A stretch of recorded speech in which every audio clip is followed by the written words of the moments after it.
I don't know about you, but I am often dumbfounded by how so many people can teach themselves pottery by only watching videos, especially online. Now, don't get me wrong, I'm glad we have online resources, obviously. But for me personally, at least in the early days, I had no clue that I was supposed to understand what the person was doing with their left hand inside of the bottom of the pot instead of paying attention to the obvious right hand that I could actually see while someone was throwing. Now, of course, eventually I've come to be able to watch someone work and learn simply through observation. But in the beginning, there's no way I could have managed to improve much of my own. There's no way I could have managed to improve very much on my own without getting some guidance outside of the internet. Mm. There's no way I could have managed to improve very much on my own without some very hands on guidance. So, what does it actually mean to actively seek out mentorship rather than trying to figure everything out by yourself? What does that even look like? How do you actually find a mentor? And what happens when you connect with someone else's work and approach so deeply that it can illuminate your own path forward? Today's conversation with Master Potter Lisa Orr explains the transformative power of mentorship through her storied journey in ceramics. From shadowing working potters in Texas to seeking out Betty Woodman as a mentor in Colorado and pursuing a graduate degree at Alfred University in New York, and many other stops along the way. Lisa's story demonstrates how finding the right guidance can completely change your trajectory. Something Lisa now helps pass along to the next generation of potters through being a mentor herself. In this chat, we explore how Lisa strategically created learning opportunities for herself when traditional apprenticeships weren't available, and how these relationships provided not just technical knowledge, but the confidence to challenge conventional wisdom about materials, marketing, and making a living. Whether you're just starting your maker journey or have been at it for years, Lisa's experience reminds us that we don't have to figure everything out by ourselves. Her journey from mentee to respected mentor shows how this cycle of knowledge sharing strengthens not just individual careers, but the entire ceramics community. So let's dig into this conversation about the power of mentorship, the courage to seek guidance, and the importance of sharing what we've learned right after this brief word from our sponsor. This episode is sponsored by the community. With now over 100 makers from all over the world, the community is where you can dive deeper into any topics we started talking about here on the podcast.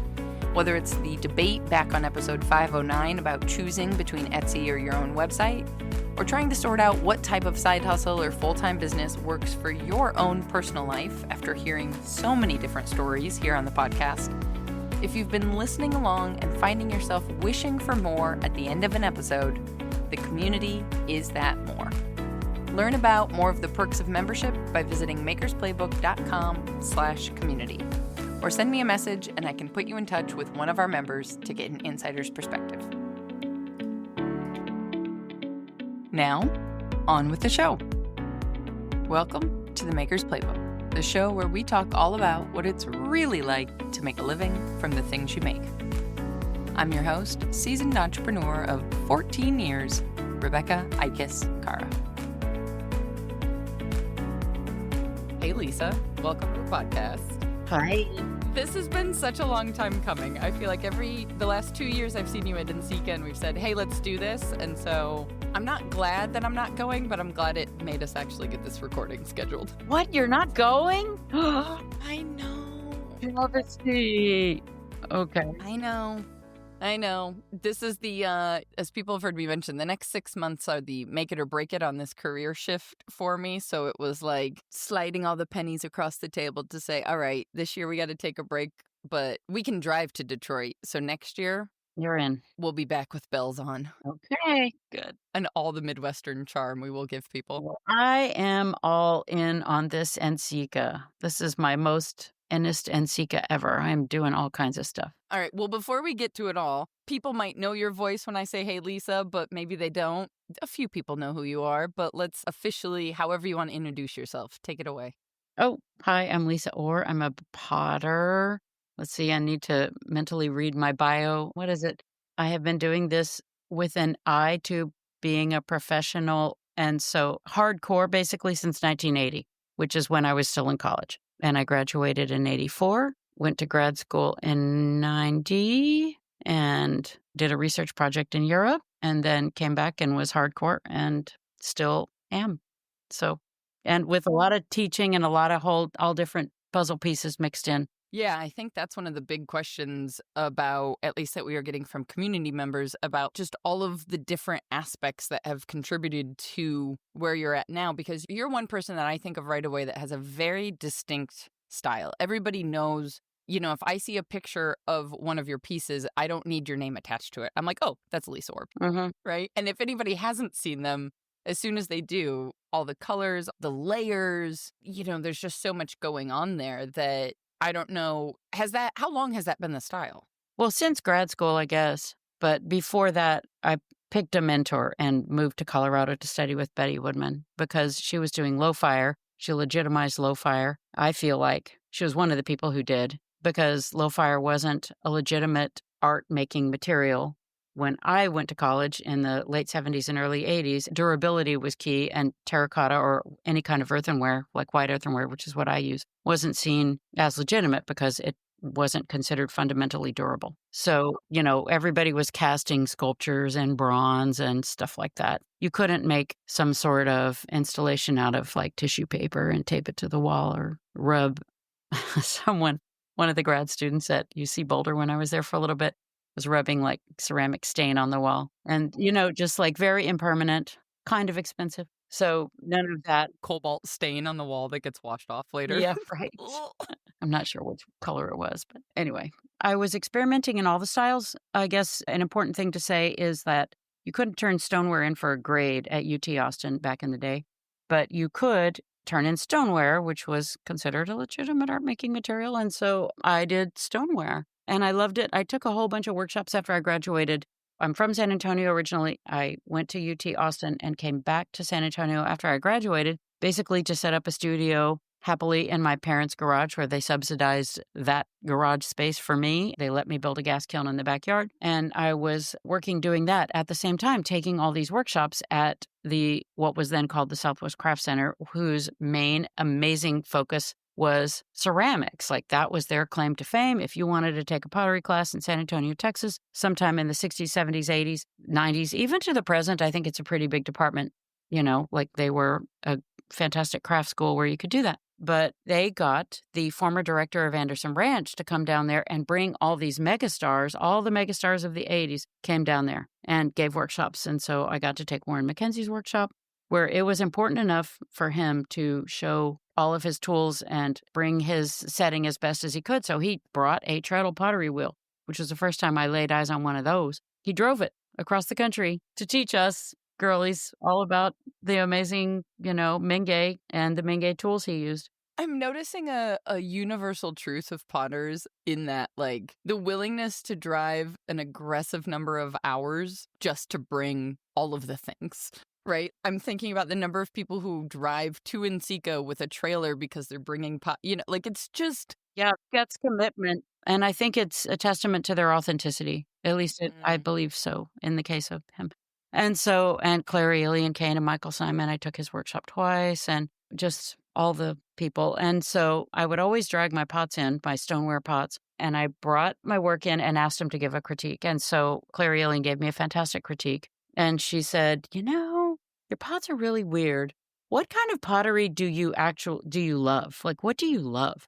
And so I named 5 things, and it was like Mexican pottery, Italian Maiolica, Minton Majolica, Tang Dynasty, and I can't remember some other thing, maybe Roman pottery or something. And she's like, everything you've named is earthenware. Maybe you should look at that. And so around that time, like an earthenware book came out with Betty's stuff on the cover. And at the time, I would have loved to have been somebody's apprentice, but apprenticeship kind of went by the wayside. Like we didn't, it was hard to find information on how to become a learner after college, to get to the next level if you really wanted to be a functional potter. And so like Ceramics Monthly they would have jobs or something. And so I did go and work for a bunch of potters in Texas and slowly transitioned into doing craft shows, but I couldn't find anybody really doing earthenware. I just tried it. I kind of like made it my hobby to try to do earthenware things, like buy a bag of terracotta and work in the evening, like after I made my stoneware for sale, and, kind of tinkered with it. And finally, Ceramics Monthly even published like a Maiolica recipe. I believe it was Bat's Maiolica in like sometime in the mid 80s.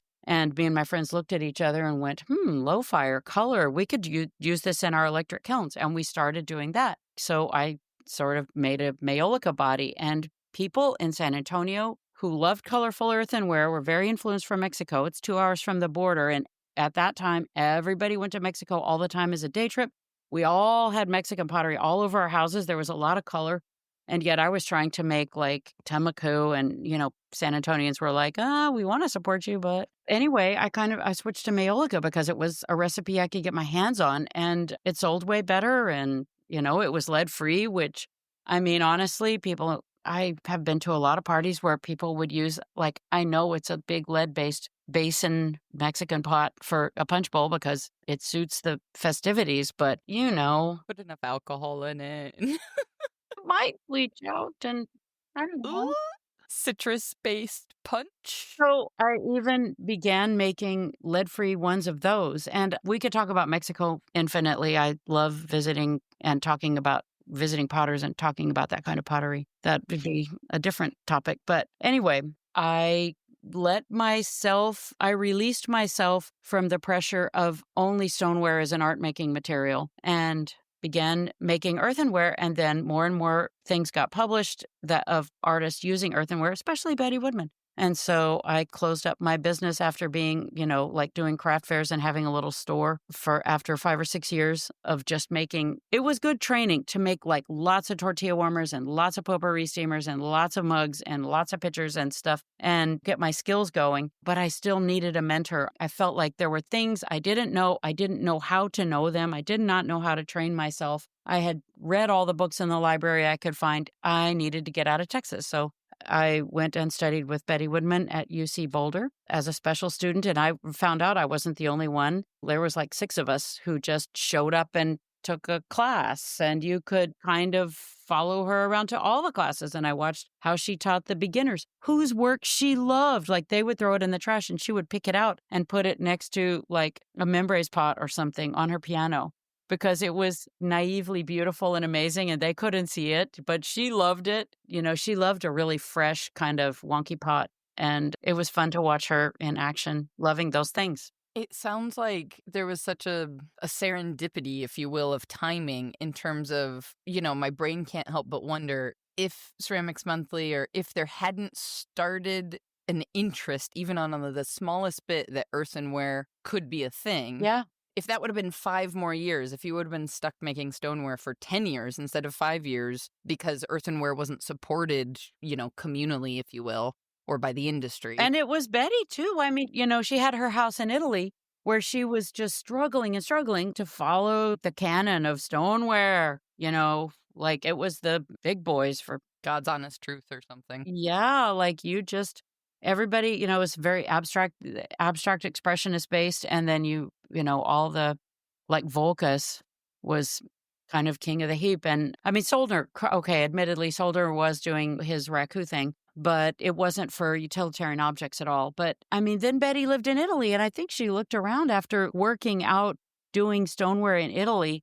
And she was like, you know what? There's this whole earthenware tradition that's pretty fantastic. And then she was just like, I'm done. And then she changed to earthenware there and fired it in a gas kiln, and then did her electric fired earthenware, in New York City, and then also earthenware in Boulder. It is a really interesting leap, though, because when I think of Majorica, and Francesco's going to kill me for my pronunciation on that, but whatever. We know what you're talking about. Yeah.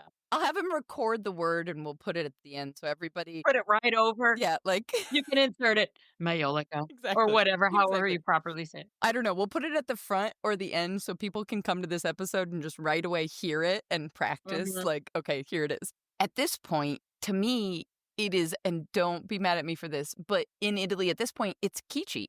Oh, It's touristy. In so many of the shops, you have to be really particular because most of it is, like, industrial made in Portugal and then sold in tourist shops. And so it's not something that obviously the history and the tradition of it is very utilitarian, but then my brain is like, so wait, we went from what is kind of like craftsman jobs are not necessarily seen as art necessarily. I mean, we know these incredible master potters who make, I think Franco makes like, I don't know, 4,000 pots in a year or something like that. Some insane number that like none of us have ever thought of. And he can do it with his eyes closed, but it's not like that jump from utilitarian to art with a capital A is what I'm trying to get at in terms of because I think of your work now very much in it is functional, but it's also you can just stare at it for ages. I don't know what the actual question is here, but I'm just thinking about this interesting leap from very much like tradition, cultural craftsmanship to American utilitarian to quote unquote fine art, whatever that is. And that you've seen that progression from, kind of Betty's generation and now to present day. well, she worked really hard to get her stuff into an art gallery because she was also married to, an artist, George Woodman, and a painter and philosopher. He taught philosophy at UC Boulder, philosophy of art. And she could see that sort of class distinction from what she was doing, like her little $100, like those little Turkish tea trays that she would sell for $100 in Boulder. And then the same excellence, the same ability to cause exaltation for which is maybe what art is one of the things it does, as maybe George's work, he was in an art gallery and she's like, all right, I'm simply going to say no to the craft galleries and yes to the art galleries. And, when you recontextualize it, it brings in different ideas and different content. And she scaled everything up. Scale is part of it, at least it was for ceramics. Like instead of making little pitchers, like they were big pitchers and stuff. And also, I want to say that, I mean, I don't know. I did not go with her to Italy in the 80s or whatever. But I do know that she was a huge fan of history, historic ceramics, historic earthenware. And it's so weird that we were especially told, okay, go study the great history of ceramics. When I took Ken Ferguson's workshop, he's like, let's go to the great history of ceramics. Taking Betty Woodman's, all of her classes, like Islamic ceramics was having a moment at that time. And boy, there were some new, beautiful, big books that were published. And, wow, we got to use a color Xerox machine and paste those pictures all around our pottery wheels. Like she was extremely influenced by the history of ceramics. That stuff is low fire. Like the museums are fuller of low fire than they are of anything high fire. Take that durability concept. I'm just like little eye roll over here. And I'm over it. People still are like, oh, but can I put it in the dishwasher? Yes, put it in the dang dishwasher. Somebody asked us recently if it had to only go on the top rack of the dishwasher. And I was like, what's the difference? Yeah. I was like, no, No. that's not a thing. Where does it fit? That's the question. Does it fit on the top or the bottom? I was like, just put the handle in between the prongs so it's not, swinging around, I guess. But Yeah, I know there can be some durability issues. I've had some durability issues with high fire stuff. But anyway, like thin things, they chip when you scoot the little rack in. And that's Mhm. irritating because I do not want to chip my Sam Chung. And, But the likelihood though of me like pulling a piece out of a sink full of stuff and then everything goes, everything slides. yeah. As soon as you take the next pot out, everything slides around. Like that's when I'm going to break a pot. I'm not going to break it in the dishwasher. My thing with durability is that the glaze needs to fit the clay. So I've worked really hard for my clay to fit my glaze. And there's still, I have a couple of glazes that I absolutely cannot live without. And they craze a little bit. They're dark. You can't see it super well, like that blue glaze or the clear glaze. It fits. And you can put it in the dishwasher. And as far as durability, like on the edges, I make my edges large, fat, and round, like thick and round and like a flower pot. And so it can't chip easily. And so, anyway. Oh, yeah. I have some plates that I made in the early 90s, and they have gone through the dishwasher sometimes twice a day for decades. There is no burnishing or mattening of the surface or anything like that. So, anyway. So many more examples, but I'm going to force myself to shift gears here because we could talk about dishwashers for like an hour. Yeah. So we're like, "Can we stop talking about the dishwashers now?" Sorry. But That was dishwasher corner.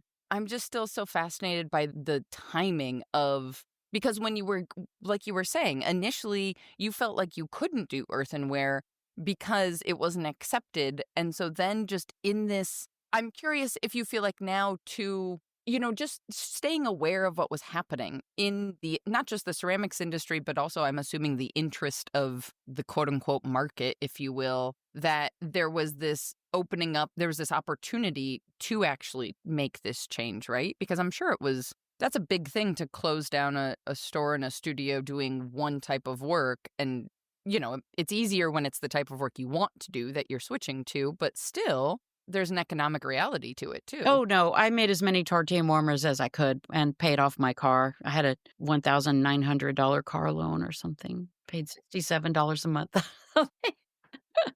I'm sure the young people are going, "What the hell?" I was like the good old Yeah, days. it was. A two digit monthly car payment. I Oh. mean, yeah. Paid off the kiln, sold it, after I quit doing stoneware. I kept it for a while because I was like, am I really switching? And it was much easier because when I had a little store, I didn't have to drive my pots to my parents' backyard to fire things. So, but yeah, I basically had a plan, once I figured out that I could indeed go take a class in the spring, which was when Betty taught at UC Boulder. I mean, she taught everywhere there. She had taught at a craft center a lot. Like, she did all the things that we all do. And anyway, so I made as many things as I could and planned a year, and then, you know, got put in my paperwork to take basically, I think it was being a special student. And I asked politely, could I please attend things that grad students did? And I was their age or older than them anyway. Like, I was 30, and some of the grad students. So, and I was just like listening to whatever their conversations were. I wanted to know what those were. And so it turned out to be fantastic.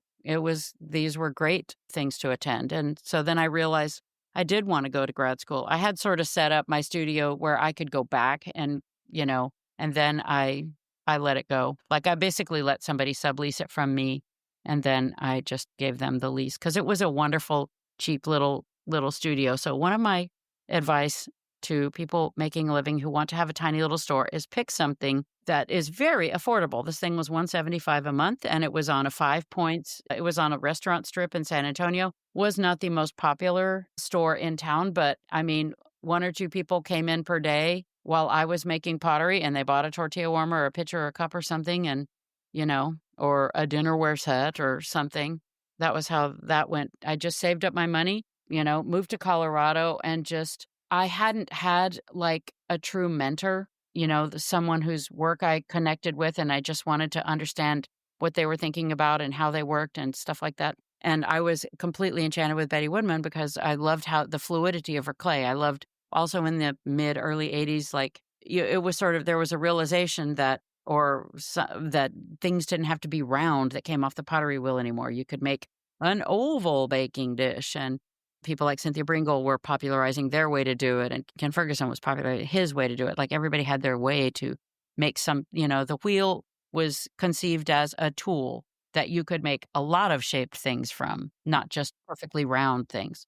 And Betty was the queen of that, where she would just make a slab that was textured and then stretch it all out and then turn it into a basket and stuff like that. So how long were you in Colorado? 6 months. And then I wanted to apply to grad school because it felt like a good thing to do. It felt like a great way to become a better potter. That was my goal. But she was going on sabbatical for a year, which, because she taught there every other year, basically amounted to 2 years. And so I didn't want to be there when she wasn't there. So that didn't make sense for me. And so I decided I was going to move to Minnesota, which is where, of course, there's so many good potters over there. So I went to the University of Minnesota for basically 3 quarters, which was a year, and studied. There was Mark Ferris was the main person I was taking with. And again, just being a special student, working a restaurant job and, making as many pots and taking critiques as seriously as I could and living that life and being where it was cold. Yeah. I'm like, does the cold inspire like, do we make more pots because we can't go outside for so long? Like, what is it about Minnesota and I Wisconsin? don't know. I just think that's where Warren McKenzie was there, and he was very inspiring, and he was very helpful to me in a way, like, I would drag my pots I always was looking for critique, so I'd drag my pots out there, which were, like, I had come from Colorado where Betty was like, "Anything goes," She would show this I would show something like a 12th century little French something or another, and I'm like, "Oh my god, look at that thing." She goes, "Don't you want that in your kitchen?" I'm like, "Oh my god, I would love that." She goes, "So make it." And it didn't have to be, like, exactly like I saw it. Like, it became the translation process of, what is your passion? What is your curiosity? Like, just follow it. What are you holding yourself back for? You know? And I'm like, is it legitimate to make something that isn't my culture? Because that's what my teachers at UT said. Like, you have to be inspired by what was in your kitchen. Well, there was gas station glasses in my kitchen. They gave away glasses when you got a fill up at the thing, and that was our stuff. And, Your version of gas station glasses are the jelly jars that had cartoons around the edge, and the rims were rounded, so you could keep them. I would drink, like mom would make sandwiches out of the jelly, and then once it was empty, you rinsed them off, and then that was like the orange juice glass or the milk glass. right, it was a twofer for sure. That was the selling point, and it was advertising forever in your cabinets. Oh, yeah. I think there's still one in my cabinet. Yeah. So that just made I was just like, "Really?" Because we have a combination of, some broken wedding china, some Corelle, and not that I don't Mom, in the ether, wherever you are, if you're listening, I'm not trying to insult our dishes, but it wasn't like they were, I don't know. It was an inspiring, like, fabric to learn from, being in the suburbs somewhere, and so I love the idea of like Betty was encouraging us to do, and Ken Ferguson in the workshop and other people, go to history, go where there is our great collected knowledge in these masterpiece forms that you can see, and like great book series like the Kodansha series, those huge giant coffee table books that are so super gorgeous or whatever, and be inspired by that. Because as Betty would always say, why not? So I guess why not keep sticking with me. Just to clarify for everybody hearing you talk about special students, because I'm wondering if it even still exists. And my brain thinks of that in today's world That would be post-bac today. because it's not like I think of it as auditing a class where you're Mm, not actually getting a degree at that. You're not in a program. no. Yeah, you're not in a program. It's Right. like a post-bac.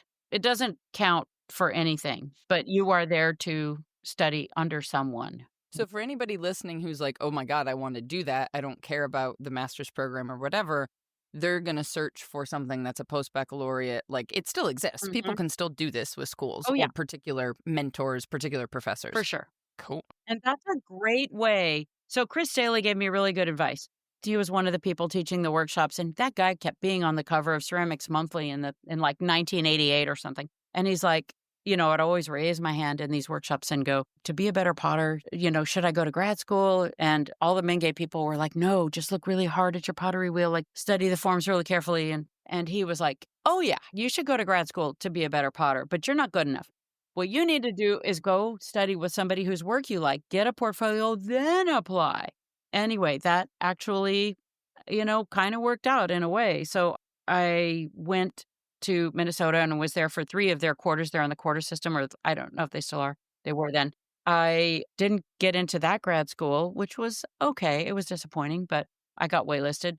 But I did get into 2 or 3 others. And so I got into grad school at Alfred, and that was the one I don't know, I was very scared to go there because the word on the street was, "Oh, they always turn potters into sculptors." But I had to spend money to go to the other schools, and Alfred pays you a little something to go there, and they still do. And so I told my mom, "I'm scared to go there." and because they're going to try to turn me into a sculptor. And she goes, you know what? You do not know that. You go there, and if you hate it, you can leave. And so with that as just like a really open mind, I just went there every day and I'm like, we're going to see if I hate this today. And every day was a blast. It was so much fun. Like it was a candy store of opportunity. I was there like overlapped a little bit with Josh Deweese was the year ahead. So they liked potters and they had some good ones. Henry Tanaka was there. There were some Kate Mowry was in my class. She was one of the other potters. So anyway, it was, like really, really fantastic. They had talk about a library. They had the best library in the world and it was upstairs. And I don't know if they still do this, but they gave grad students a key to the library, which was not smart. But, so you could go There's 24 access for your inspiration needs. So I'm gonna avoid all of the jokes about library stacks in universities. We're just gonna yeah. keep on keeping on. Shenanigans, man. No, but I didn't abuse any of the privileges. I did go in and use the library in the middle of the night sometimes because I just thought, my school trusts me with this. I am going to do this is fantastic. And I loved it. And it was great. So that was a 2-year program then. And I graduated in 92. Okay. Because I'm just trying to think about the reality of like finishing undergrad, moving back home because you had a space that, the garage that your parents provided so you could at least get started, Yeah. right? Get off the ground, make pots, sell pots, make a little bit of money, save up a bunch of Figure that it money out. Yeah. to go to Colorado. Also work with people at the same time. Was it ever a major concern? You just wanted to make better pots. Yeah. So it wasn't an issue of like, I wanted to teach. I need to start selling these right away. Sure, I needed a degree. It's like if I have to work in a restaurant just so that I can make pots, whatever, I don't care. Yeah. No, I had a great time. I worked in banquets at the Radisson in Minneapolis. It was fun. So fancy. We could compare lots of notes. Yeah. But I was also still, I just want to say this real quick. I was still trying everything. I was making stoneware. I was making earthenware. I was making earthenware and, like digging clay, like I dug Alfred shale and mixed it with ash and made, just tried everything. I built a kiln, a low fire, wood fire kiln that was based on a Roman style kiln and just tried everything. And that's the fun thing about grad school is you can just try everything. Looking at my work with all those great faculty members, there were 5 of them, or 5 or 6, and, just talking and looking at the pots, that was what I needed. And after a while, I was just like, you know what? Earthenware. I'm set. I'm going to stick with this. So that was the longest answer in the world to your question. No, it's good. It's good because I'm just thinking like, I feel like a lot of us, if you happen to go to school for art, the only example you're kind of given to do this thing is to start teaching, is to then go to grad school, because then with a master's, you can teach and then you teach and you make your stuff on the side, right? And so to even have gone straight out of undergrad into effectively being a studio potter, to me is even that first step is like, how many people are even thinking about that now? Like I found a single woman working out of her garage in Austin, and she was doing 2 things that were really handy. She was doing the craft show, like the better craft shows around Texas. And I went with her in the car and was her assistant and stood there and watched her sell stuff, figured out how you take money, how do you not get your money box stolen, like how do you set up and tear down and where's the hotel, just all the things. And also she was doing some national wholesale shows. So I got to go with her to those. It wouldn't be called apprenticeship, and I didn't live with her and like sleep on the floor of the pottery studio like an apprentice like of the days of yore and become a journeyman and all the thing.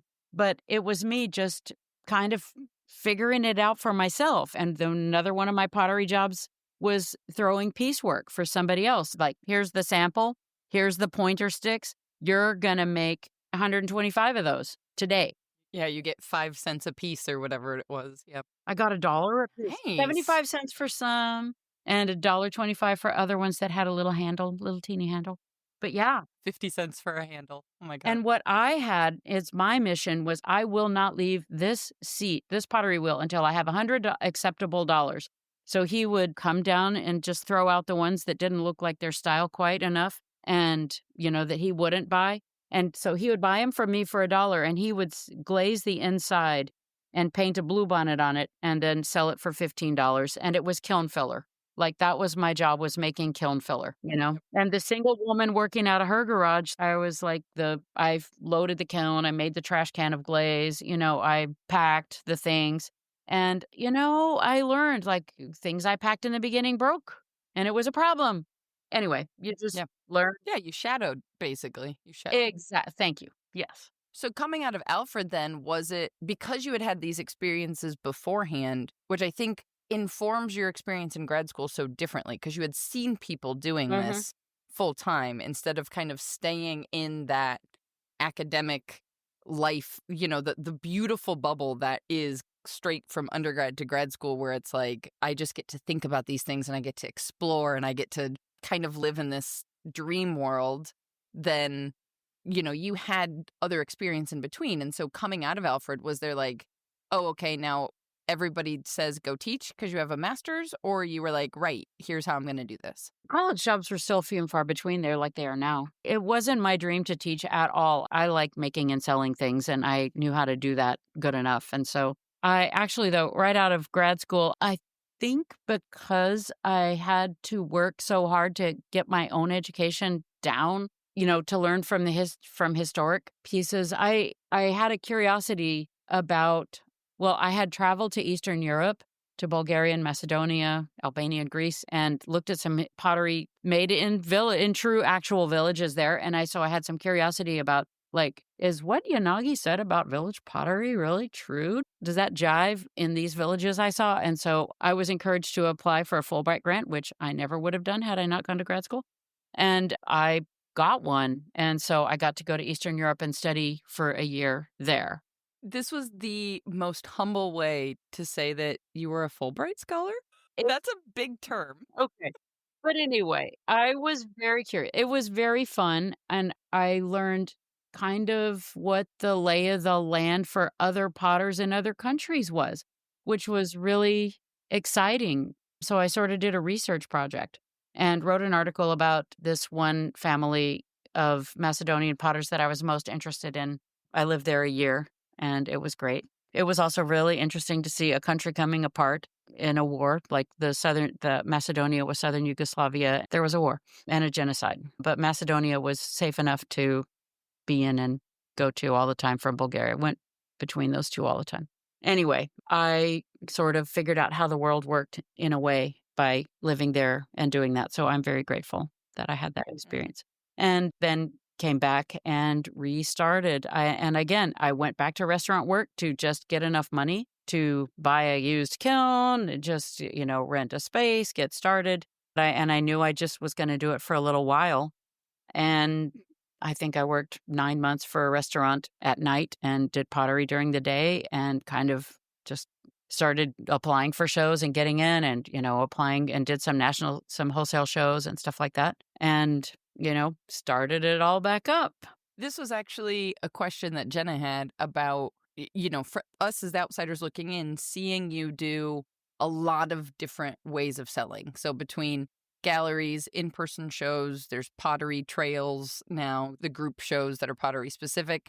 Was the kind of diversifying that intentional is it preferred because you get to do a lot of different things, or is there a specific way that would you rather just be able to sell work one way and that works out the best for you? Or just kind of talking about why that variety or how that works and plays into things for you? I think I don't want to say no to anything because it is better for your career if you don't.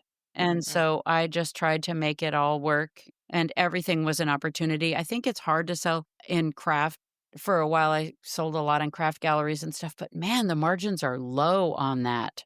And also, consignment is really hard. I don't love consignment unless it's an amazing gallery like Schaller Gallery, like the big online ones now. Like the lay of the land is completely different than when I was doing these things. Like in the mid 90s, I mean, I would do a few beloved consignment things like with maybe the Clay Studio or something like that. Something, where their mission is the same as mine, which is showcase fine, functional, utilitarian artwork that's clay based. But, like street or a gift shop, less so. But when you do the big wholesale shows, they tend to buy things outright. And so I would work really hard to make my relationship really strong with them. If for any reason, like work didn't sell or whatever, I would change it out. I would call them and say, "Hey, how's it going? Do you have something that can I just freshen it up and just really make them as happy as possible?" So, yes, do the little group shows. It's almost like advertising, keeps your name out there. That makes me feel so much better because that's how I've been thinking about it is like, especially if you're new somewhere for a local audience, is like, oh, we just need to, okay, it's great if we make a couple dollars, but Otherwise, how do people even find you? exactly, exactly. When you're talking about, I have a two-part question. So you mentioned with Betty, her recognition of like doing craft shows wasn't helping anything. And so she was only saying yes to quote unquote fine art shows. No, after a while. Yeah, but I think she Right. did everything, all the potters did in the '60s and '70s. But then as you were coming in, did that kind of inform, okay, I need to make certain types of pieces because they're seen as art and so I can, have a higher margin? Definitely. She was making those wall things that had, like, a pot with, like, a ceramic shadow, Mhm. and sort of the interplay of the colors between and the forms between the shadow and the background and the foreground in this little stand, and it was, like, a beautiful thing you could hang on the wall. And, yeah, you could put flowers in it, but you probably need to put a liner cup in there as well because it was punky clay because she was making it as an art piece. Well, and so then when you were still doing utilitarian stuff, though, as you were coming into, post travel, did that kind of inform? Was it just that your surfaces are so involved that they're seen already as art as opposed to utilitarian, or kind of trying to convince, there's this weird thing between craft and I art. don't know, I just don't even try to name it. I just make what I want, what my eye wants to see, and I find that my eye is very attracted to dense, low relief decoration, and so I am just simply trying to make something as beautiful to my eye as possible, and then look at it and try to discover, like, "Why is this working so well for me? What does it mean?" And in grad school, that was one of the questions that we began people were like, "What are your plates about?" And what my plates were about, I mean, it was a framing of food. So, I'm gonna give Jeff A. Strike some credit because he started this question that I just can't ever let go of, which is, "What is your favorite soup, and what is the best frame for your favorite soup?" And so I was always like, "Okay, what is the best frame?" And for me, I like colorful food like, I don't know, a salad with sprouts and some red peppers and some whatever, and different colors. Yes, it looks great on a white background. Chefs love that. It looks great on a black background. Japanese chefs love that. They got their black plates that are so pretty and highlight the color. For me, I like to frame my food with all the colors.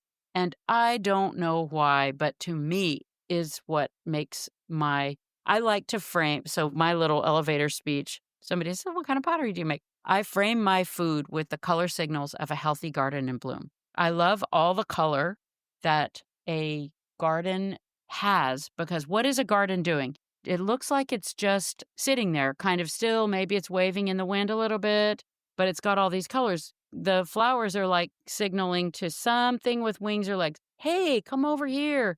Let's interact.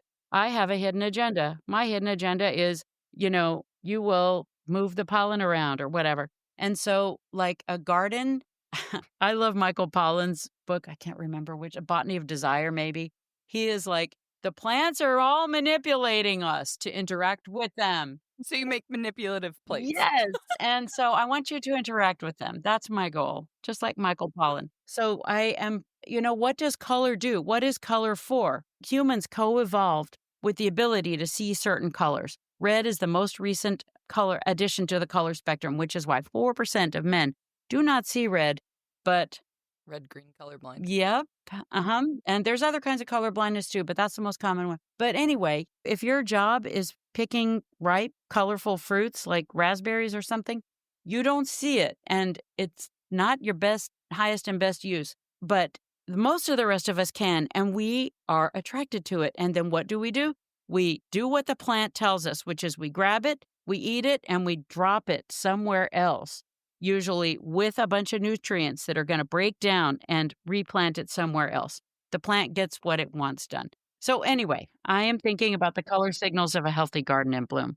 And that is what I frame my food with. As soon as you say that, I'm like, yes, that's absolutely your work. Like it completely changes how I see your work as well. I think what I was thinking about was how, even though you said you say yes to every opportunity that comes, I wonder if there's a little bit more strategy because like applying to shows, for example, you're not necessarily going to apply to the church craft fair in the basement down the street. Mm-mm, no, no, no. Those are terrible for me. Yeah. Or even maybe not to go as dramatic as the church craft fair down the street, but the local art show, like we're in this space right now where a lot of shows say they're juried. That doesn't necessarily mean they are You juried. have to read who is the juror. And you don't always get to find that out ahead of Mhm. time. And so being strategic in terms of like, I know I need to be able to charge this much. I know the audience for that is over here in Mhm. XYZ.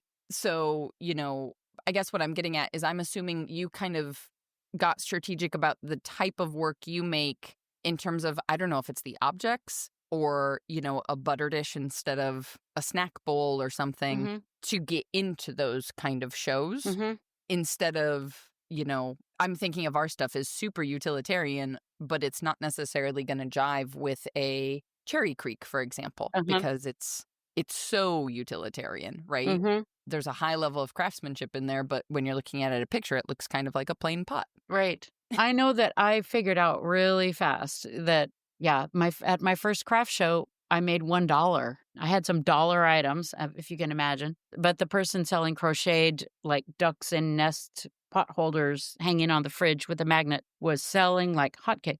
I was like, Mhm. oh, it depends which craft show you're at. I mean, my friend and I used to, I hope this guy isn't your sponsor, but I hope he is, but Art Fair Sourcebook, we would split Art Fair Sourcebook and we would share it. And do you know that one? Mm-mm. Oh my god. So yes, let's talk. So Art Fair Sourcebook goes around, I forget the guy's name, Greg something. Anyway, he of the better shows nationally and locally, like he collects data on how many people went, what was the price point, what was so he is, he collects there are people used to go around with a handwritten piece of paper, and then they would come and collect it at the end of the show, and they publish this data. The Art Fair source book is expensive, but dang, it's good because you can tell how much money average people made at the show, what the average price point was, and it is great. That makes all the difference in the world. Not that you have to be in the highest show with the highest prices, but more in the right fit. But at least local ones that are good, yeah. Because we can it's shocking. Like our local farmers market continues to be one of the absolute best selling shows for us because we fit the market, we fit the audience. They're prepared to spend more than average on, they're coming buying locally grown organic produce and floral and, a bouquet of flowers that's $30 every single Saturday is not the same as the person going to the grocery store to buy flowers every Saturday. Locally grown, locally thrown. Boom, boom. But yeah, just that fit.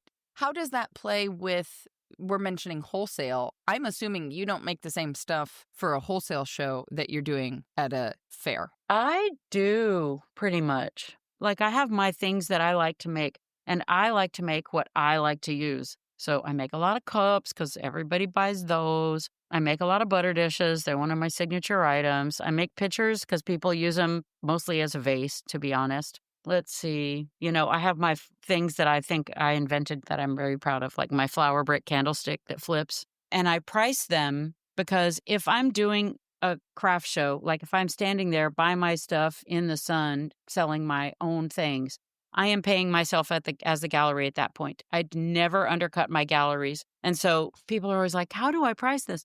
I'm like, okay, what's the minimum you can take for it? Okay, so that's a tray. Yeah. I hate doing this calculation, but I do it. It's like, okay, what is the price of, the rent on the studio? What is the space it takes in the kiln? How much electricity does my kiln use when it fires it? How much percentage of space? How much does my glaze cost roughly? Anyway, so calculate all that stuff in, divide it by how big is that thing. And also your time.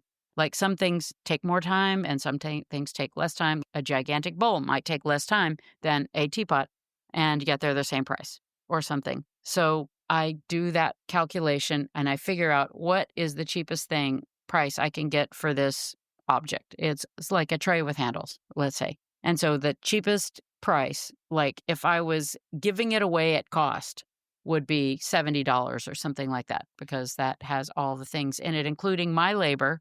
And the minimum professional wage was $50 an hour. And so in the mid 90s, so now I would say it's $100 an hour. So, because it's about double since then. So minimum professional wage, $100 an hour, especially in this economy. Come on, you can't. I was going to say, on a good day, it's double. So put that in there. Like, how many can you make an hour? I can make 5 an hour or whatever it is. And then include glaze time as well. Oh, and include loss. And then double it. And then put a little bit on. So that's the price in the gallery. You're not undercutting when you're selling it on the street. You are, in fact, supporting the gallery. People are like, oh, I don't want to buy one right now. Where else can I get one? That gallery over there. This is the gallery. Make them look good. Make me look good. Like, oh, you don't want a picture right now? Schaller Gallery. Go to there. There's one online or whatever. They'll ship it for you. They'll ship it. It's fantastic.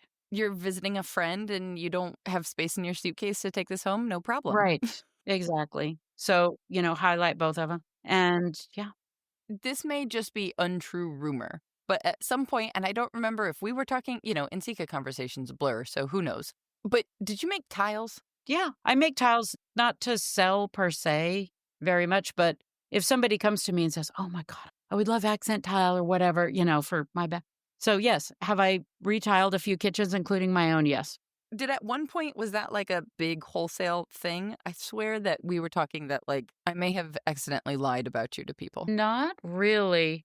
I do them though, pretty frequently. Sometimes I'll take them as a spoon rest, I'll make tiles because I have some wonderful tile, whatever you call it, cutters. Lately, I haven't made those and brought them because I have a different entry level item, which is a little spoon rest thing that's also, it's like a tile, but it's shaped up a little bit. I guess I had in my memory that there was something that you were selling either wholesale or something that people really didn't. People think of you for these incredible surfaces and butter dishes and the stuff in galleries, but that there was something over on the side that you could kind of just oh, my house numbers. That's what it was. House numbers. Yeah, I make house numbers. I still make house numbers. They're on Etsy. They just hum along in the background.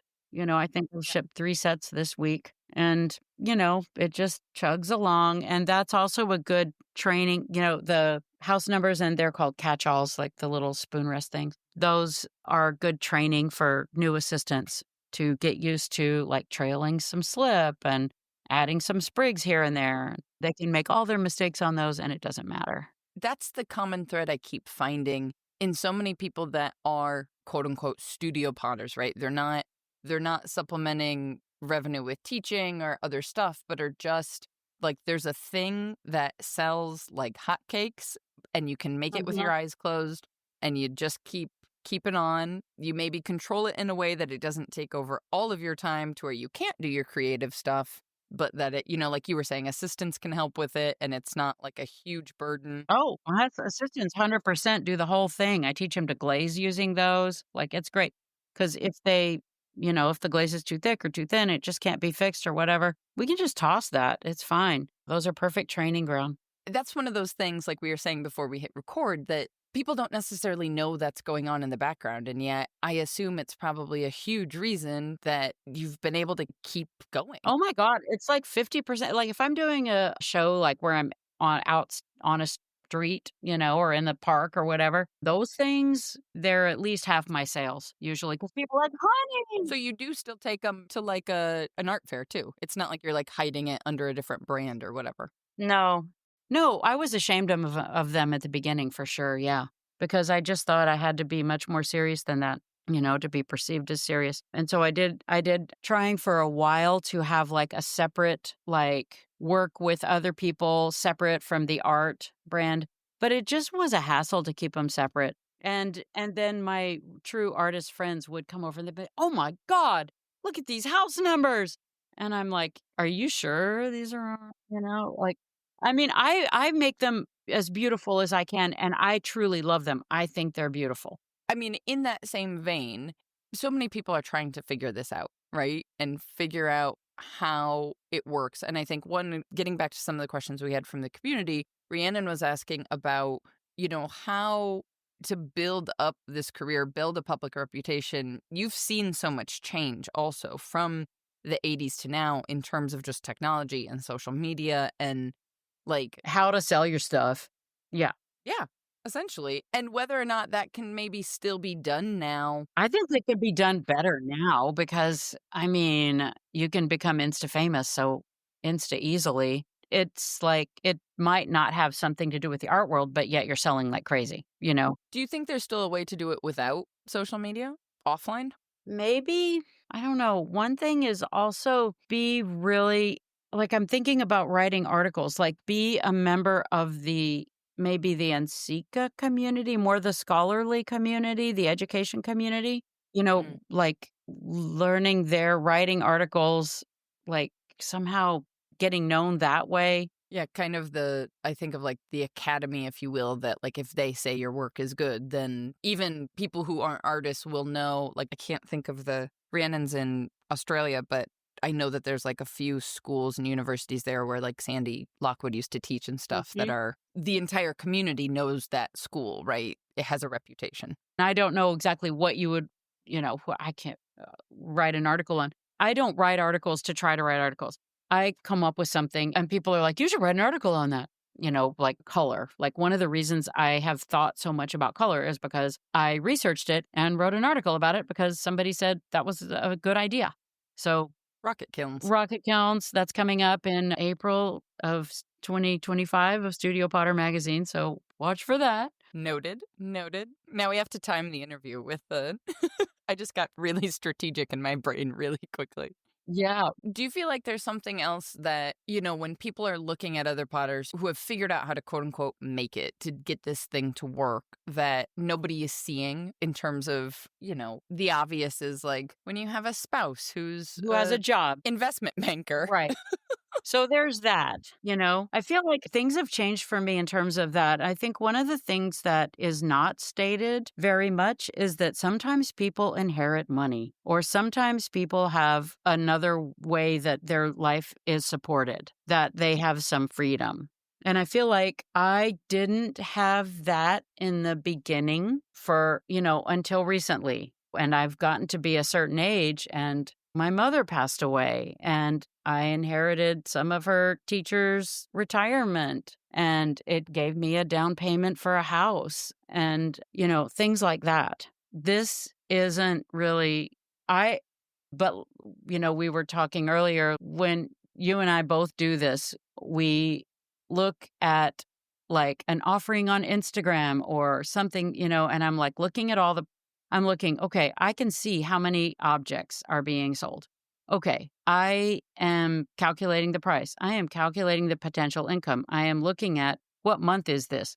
When's the next release of these things? Is it in 2 weeks or is it 3 months? How are people, like, if you're paying your own health insurance, like, where does that come from? I have done a ton of things just to figure it out kind of as the problems presented themselves. For a while, I was married to somebody who he had the insurance. Then he was like, you need to get a job and you're going to get the insurance because I need to be more creative like you've been. I'm like, okay. So then I got a teaching job. Were there any college teaching jobs that my master's degree would qualify me for? All of those were taken or they were closing the departments. I'm looking at you, UT Austin.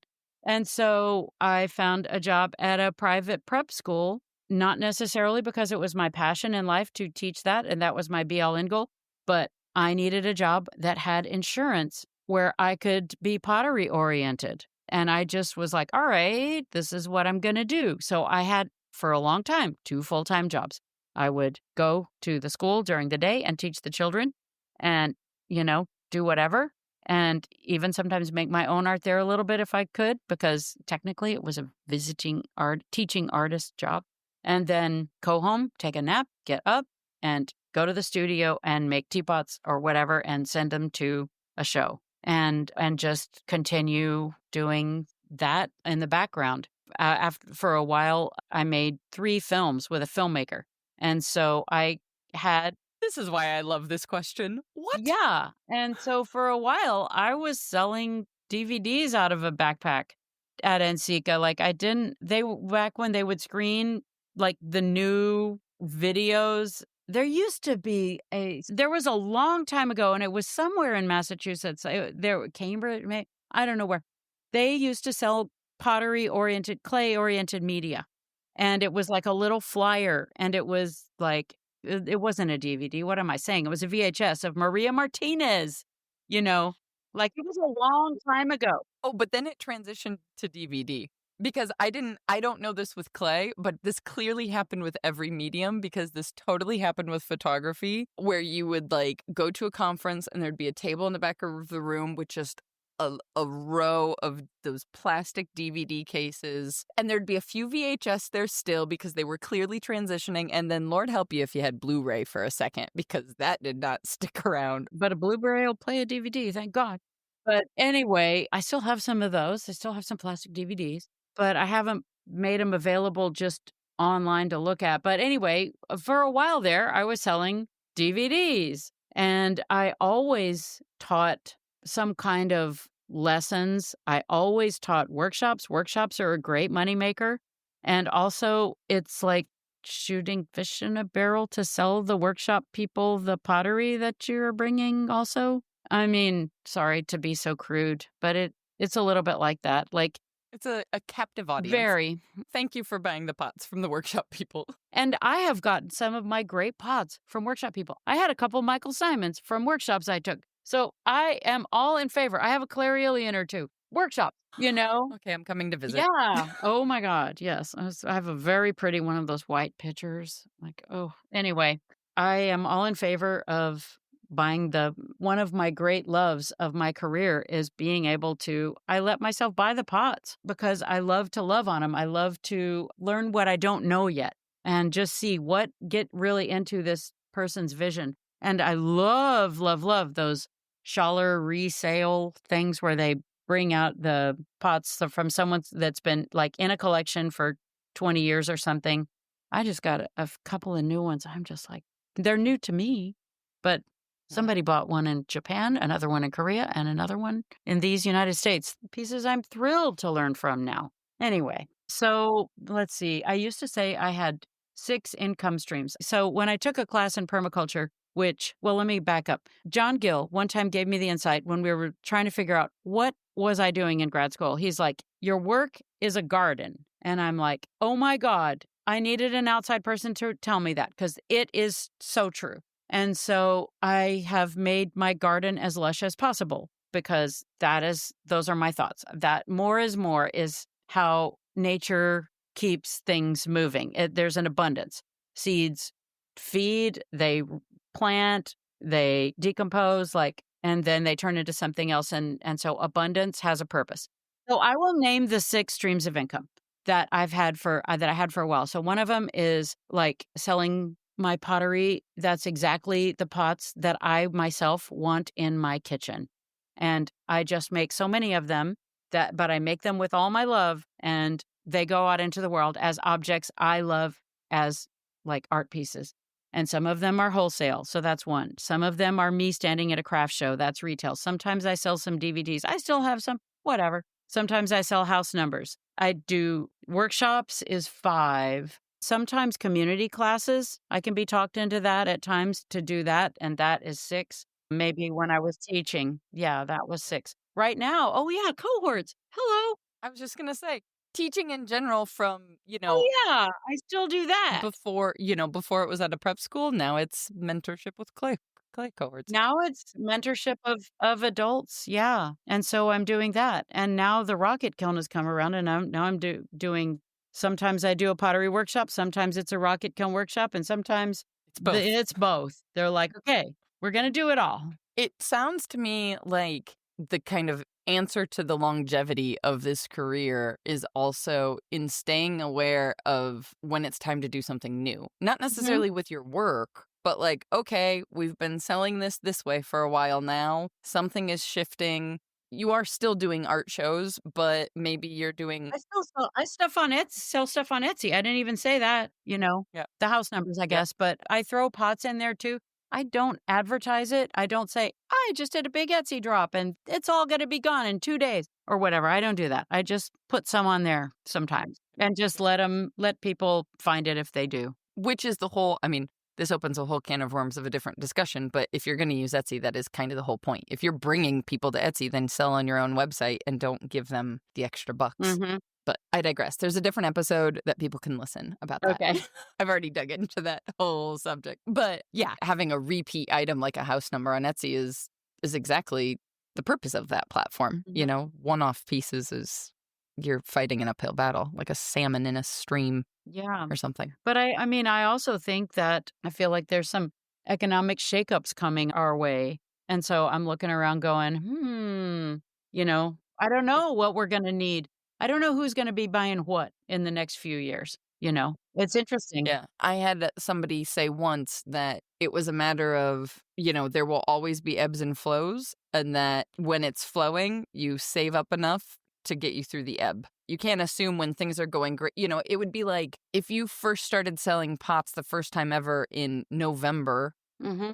December, and you were like, oh my God, these sales are amazing. I can quit my job and do this. It's like, well, generally speaking, most of us don't have those same sales in March Hmm. because people spend a lot of money around the holiday time, Hmm. more so than they do in March. And so, you need those to get you through January, February, March. Hmm. That's an example on a single calendar year, but the same holds true from a longevity of over years or decades or whatever of economics of like, you stay the same and let the ebb and the flow go up and down. But then that way you have when it's up. Exactly. Make what you love, make what you absolutely love, make what's so beautiful to you, and then find its niche somewhere. Mhm.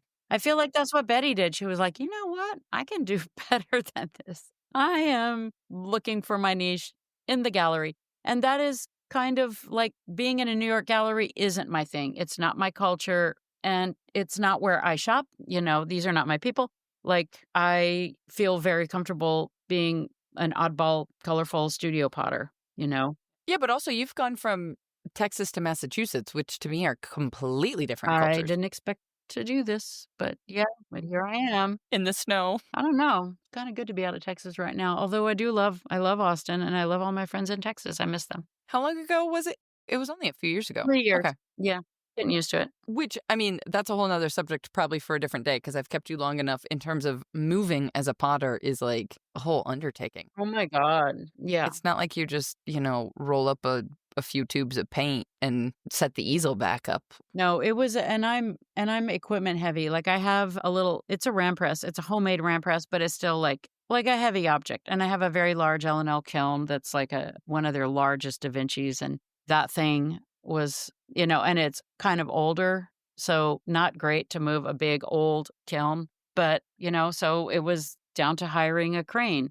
And this was where like all of this was made possible by inheriting a little bit of money from my mother. And, I mean, I hate to say that. I would rather still have my mother. But anyway, this is what happens after a while. That is, I was going to say that's a thing that is You know? always universally true. And I am grateful that, as a school teacher, she managed to, save money or invest it properly or whatever. You know what it makes me think is that there's a lot of us just getting started, kind of looking towards mentors saying, okay, with the assumption that like things were different when you started. So therefore, I don't know, you were able to progress differently or which is true to an extent. But at the same time, it's also a matter like it's just the natural kind of progression of like if you keep showing up and you keep doing the thing and you gradually over time will grow an audience, then you also have the demand shifts over time because the audience grows. That's Mhm. just you can't replace that time in the sense of like somebody coming out of grad school now looking to you saying, okay, how do I do this, Lisa? It's like, well, you might also be in the position you're in now a couple decades from now if you Yeah. just keep showing up. Yeah. And seeing what the opportunities are around you now, which I didn't want to do so many street shows and fairs, but I sure as hell did. I mean, I made darn sure I did one a month and I made darn sure I made $1,500 at the craft show at least, net, not just gross to pay the dang, pay the bills. Between each show. Buy some more clay. Yeah. And in Texas, you could get away with that, you know? The only time we don't it's funny, there's no craft shows in the summer, and that's the only time there's craft shows up north. So, Right. it's very funny. We've met people who have literally, like, they're in Florida or wherever, and they drive through the Midwest Mm, up around Wisconsin, Minnesota in the summer, and then back down. So they mhm. basically never have a gap. Now, I think these people made jewelry, so you can do that. Yeah. Like, you can keep making your work while you're traveling, but they basically never had that big, long gap to have to get through when Mhm. it's an off season, depending on wherever you live. Is there something we haven't touched upon that you wish people knew when they're trying to figure out how to make this work? Sometimes I think people embrace success too very quickly, and I would love to see layers of depth and less cute and more depth, I would say. I mean, cute is okay if it also has layers and depth to it. And, that's, I guess, I'm feeling like when I very first started out, we were always being measured against the abstract expressionists for gravitas. And so now that kind of anything goes, you make something adorable and people are like, "It's adorable." You know, that's great. And yes, make things that touch people's hearts because we love art that any kind of art that touches any kind of heart. That's great. But also, I don't know, find mentors, go to the history books, see if you can do whatever you're doing even better. I feel like I've never been satisfied with anything I've made. I'm still trying. We'll get there maybe. Yes. I don't know, maybe not. Constant improvement. Mhm. Awesome. Well, thank you. Thank you for the time. Yeah, thank you. Thank you for the honor. I'm so Thank you for your Oh interest. gosh. I'm so glad we finally made it work. Yay. Where should people come find you on the internet? I guess I'm still at my website, lisaorr.com, and I have a Blue Sky. I haven't interacted very much with it, and I still have an Instagram that's Lisa Orr Pottery, I believe. I'll put Yeah. the link in the show notes so they can figure it out.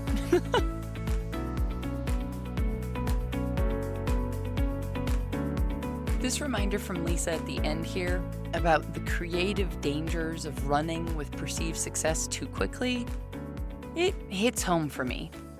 Of course, we want to sell things. It feels awesome when someone else wants to buy the thing we actually want to make. But I know I'm guilty of simply finding something people want in order to get that dopamine hit of the sale before I actually give myself the often uncomfortable length of time to dig a little bit deeper into where my creativity might really want to take me. All of our creative businesses take time to develop. There's no shortcut to the decades of experimentation, experience, and relationship building that Lisa has invested in her career. In fact, in case you missed the details Lisa shared as you listened amidst your own studio work, Lisa was still working outside jobs entirely outside of clay, in catering and banquet halls, even as she worked through grad school in her 30s at Alfred. I know firsthand when we attach ourselves to that perceived success of sales too quickly, we then have to focus on the commercial side of the craft because naturally we have to pay the bills. It seems such a paradox because being pulled away from the studio can feel so annoying.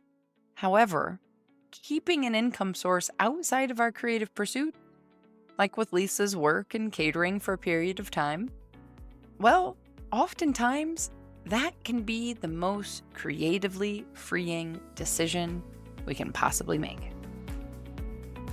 It's complicated, I know. So as always, if you're looking for help sorting out all of these complicated decisions of what version of this making life is right for your specific needs, well, there are 100 other makers from all over the world having these very conversations inside of the community right now. There are some makers who have been full-time for a while now, and there are some that just took the leap in the last few months. At the same time, there are some others who never even planned to be full-time, but still want to take their side hustle a little bit more seriously. If you want to learn more about the perks of community membership and support the creation of this very podcast in the process, Visit makersplaybook.com/community to learn more. One more time, since your hands are probably covered in clay, it's makersplaybook.com/community. Until next time, my friends, go get back to making your dreams a reality, because together, we've got this.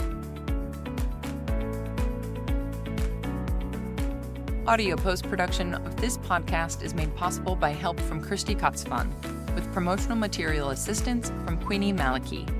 The Maker's Playbook podcast is recorded on the original homelands of the Potawatomi, Ho-Chunk, and Menominee people. We're the people of Wisconsin's sovereign Anishinaabe, Ho-Chunk, Menominee, Oneida, and Mohican nations remain present.